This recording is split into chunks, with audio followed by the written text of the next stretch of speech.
Oi, pessoal. Uma alegria muito grande poder estar com vocês aqui nesse projeto, nessa nossa grande sequência de aulas chamada História Sem Fronteiras. Uma alegria enorme poder falar com vocês desse assunto sensacional, sem igual, fora do normal, colossal, primordial, fenomenal, chamado História Geral. Para quem não tem o prazer, eu me chamo Valdejares e posso garantir para você que da minha parte o prazer é muito grande. Meus amigos, dentro dessa nossa proposta de mostrar para vocês temas que sejam realmente impactantes para o seu Enem, nós estamos hoje falando sobre a democracia ateniense. Vamos lembrar que a palavra democracia, ao pé da letra, significa governo do povo. Mas veremos que a democracia desenvolvida em Atenas seguia algumas características bem peculiares, que, por sinal, a fariam muito diferente das democracias atuais. Podemos dizer que a democracia em Atenas surgiu por volta de 510 a.C., através de propostas de reforma lideradas pelo cidadão ateniense chamado Clístenes. Por isso ele é chamado de pai da democracia. Mas, meus amigos, é preciso dizer uma coisa importante antes de darmos sequência a esse nosso tópico sobre democracia ateniense.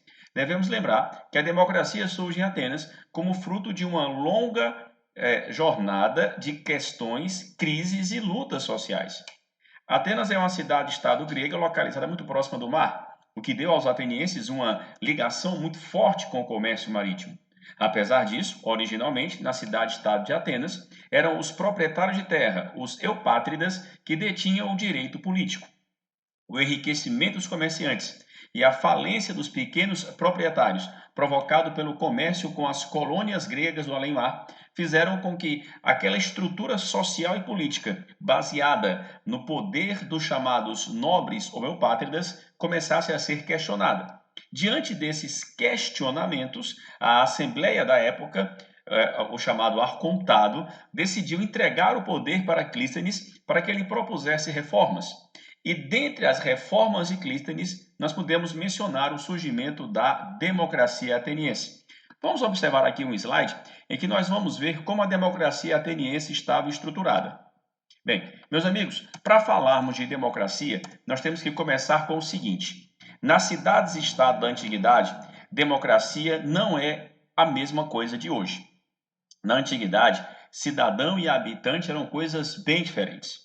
No caso específico de Atenas, eram considerados cidadãos apenas 10% dos habitantes, homens, livres, atenienses e adultos. Ora, ora, ora, meus amigos, se vocês olharem aí para o lado do slide e perceberem esse gráfico explodido com a população ateniense, você verá que pelo menos 90% dos habitantes de Atenas não tinham direitos políticos. No caso, as mulheres, os escravos, os estrangeiros livres, chamados de metecos, e os homens atenienses livres menores de 18 anos. Portanto, a democracia ateniense era restrita apenas a 10% dos habitantes, que fossem homens, livres, atenienses, adultos, maiores de 18 anos. Perceberam?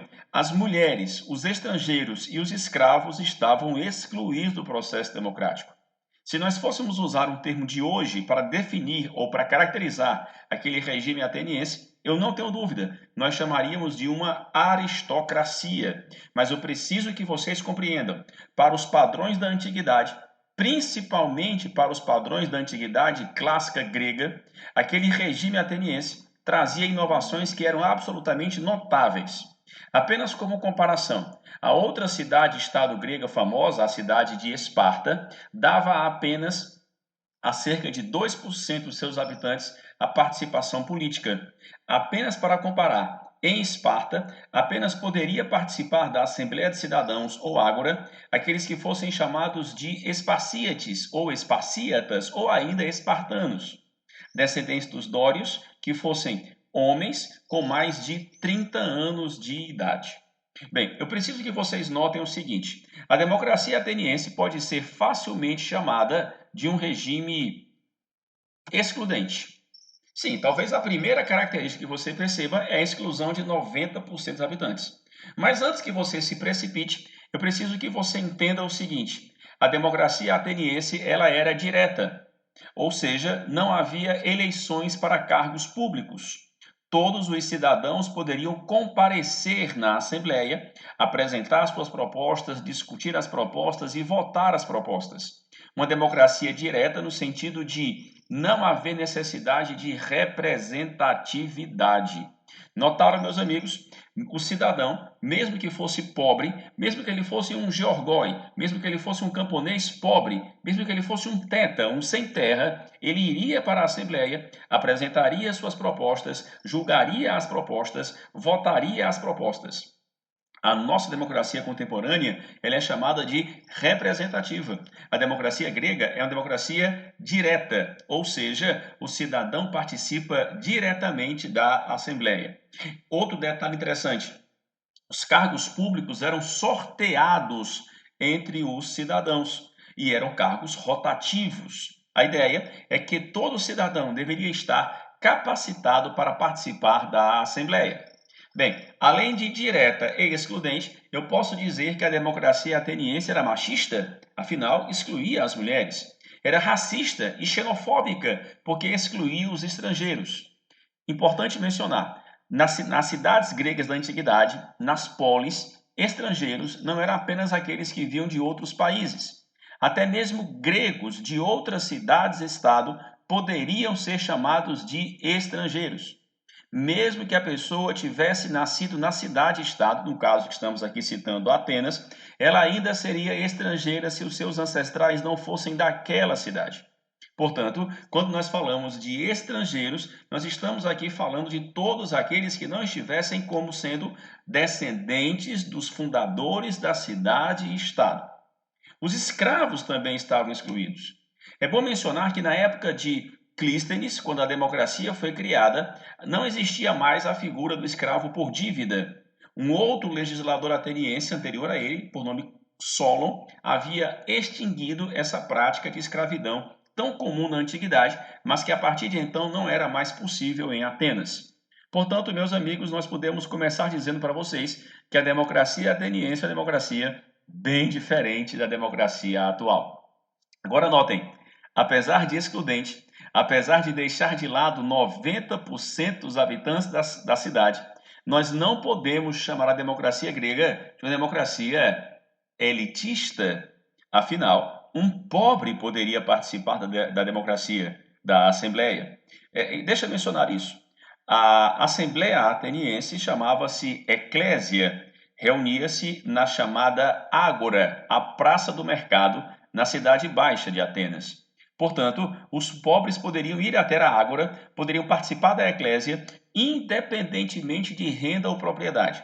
A questão é, era homem, era livre, era ateniense, ou seja, descendente de atenienses e era adulto, se preenchesse os requisitos, participaria assim como os ricos. Clístenes criou também mecanismos de proteção da democracia, como, por exemplo, o ostracismo. Quando um cidadão fosse considerado uma ameaça pela Assembleia, ele seria expulso da cidade por 10 anos, um exílio obrigatório para aqueles que fossem condenados pelos habitantes da cidade, pelos cidadãos da cidade, por conta de ser visto como uma ameaça ou como um traidor. Por que o nome ostracismo, você pode perguntar? E eu respondo com o maior prazer. Meus amigos, a ideia é que a votação da punição, do exílio, era uma votação secreta. Todas as outras votações em Atenas eram abertas, em que o cidadão levantava a mão e externava a sua opinião. No caso do que nós chamamos aqui de ostracismo, os cidadãos recebiam cacos de cerâmica com formato de ostra, quer dizer, fechadinho e abertinho, e colocariam dentro o nome do cidadão que eles achassem que era culpado. Se eles achassem que a pessoa não era culpada pelo crime que lhe era apresentado, eles não escreveriam o nome no caco.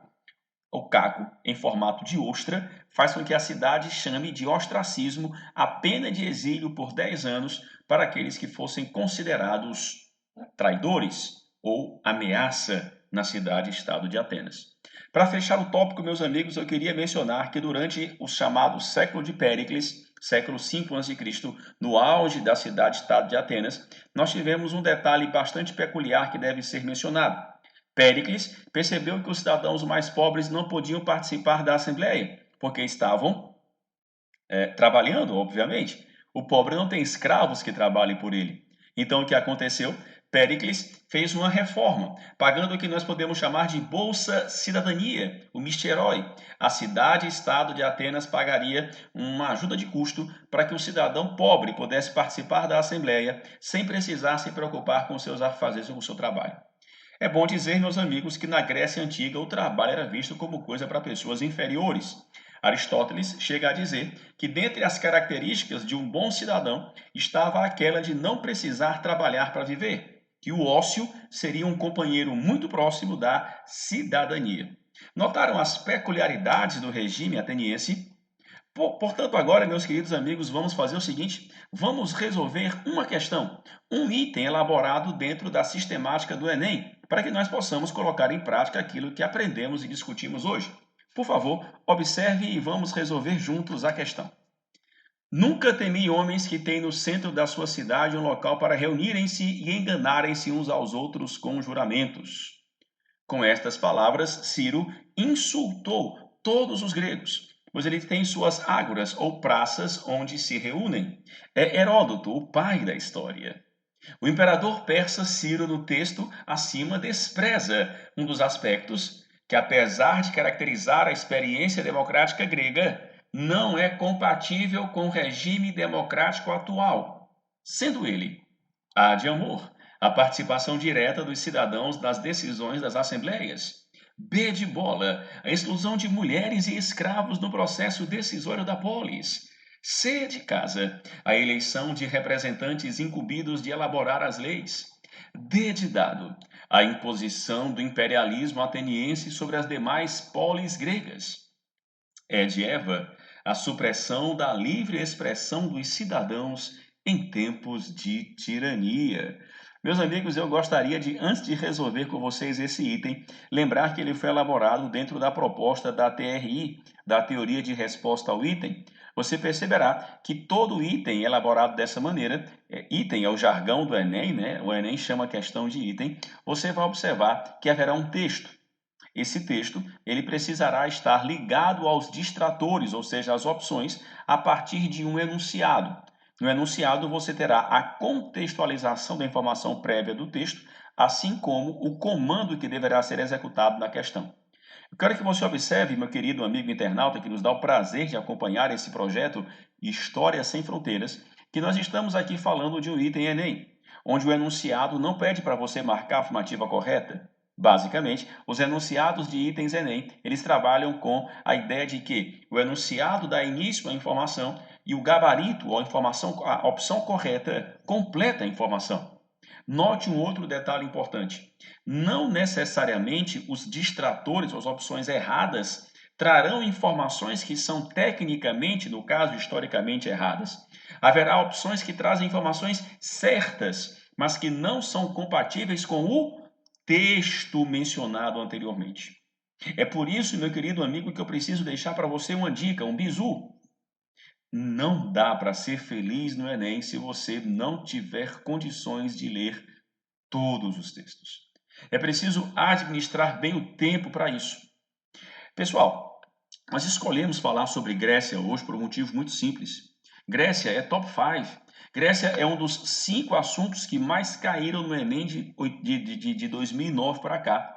Você pode perguntar, por que 2009? E eu digo para você, claro, porque 2009 foi o ano que o Enem passou pela sua última grande mudança estrutural. Passaram a ser 2 dias de prova, passaram a ser 45 questões por assunto, 4 provas, 90 questões por dia. Desde 2009 para cá, meus amigos, Grécia caiu em praticamente todas as provas do Enem. Portanto, nós estamos aqui resolvendo o item dentro dos padrões que o Enem quer que você saiba e domine. E principalmente com o assunto que o Enem adora. Vamos lá, então. Vamos começar de trás para frente, vamos começar eliminando as absurdas. Eu posso dizer para você que a letra C de casa está muito errada. Você vai lembrar que a democracia ateniense ela não tinha a prática das eleições. A letra E de Eva também está muito errada. Supressão da livre expressão dos cidadãos em tempos de tirania. Pessoal, na Grécia Antiga, quando falamos de tirania, não estamos falando de uma ditadura dos moldes de hoje. Tiranos eram soberanos que chegavam ao poder com o objetivo de levar os pobres a participar das atuações políticas. A E também está errada. Bem, a letra D de dado traz a informação certa. De fato, Atenas terá uma prática imperialista principalmente depois das guerras médicas, quando os gregos derrotam os persas e, com o objetivo de manter a proteção, a cidade de Atenas convence a formação da chamada Liga de Delos. As cidades-estado gregas deveriam pagar um tributo anual para que Atenas organizasse um exército grego. No entanto, a cidade-estado de Atenas, através do seu líder Péricles, vai desviar o dinheiro da Assembleia para práticas, digamos assim, pouco honestas, como reformar e embelezar a cidade. Portanto, meu amigo, a letra D de dado fala de imperialismo, e os atenienses de fato foram imperialistas, mas não é sobre isso que o texto está falando. Portanto, estamos entre A de avião ou B de bola. E aí eu preciso que você esteja muito ligado, meu amigo internauta do História Sem Fronteiras. A participação direta dos cidadãos nas decisões das assembleias e a exclusão de mulheres e escravos no processo decisório da polis. As duas informações estão corretas a respeito da democracia ateniense, mas apenas uma delas atende o exigido pelo enunciado. Vamos reler o enunciado. O imperador persa Ciro, no texto acima, despreza um dos aspectos que, apesar de caracterizar a experiência democrática grega, não é compatível com o regime democrático atual, sendo ele, veja, nunca temi homens que têm no centro da sua cidade um local para reunirem-se e enganarem-se uns aos outros com juramentos.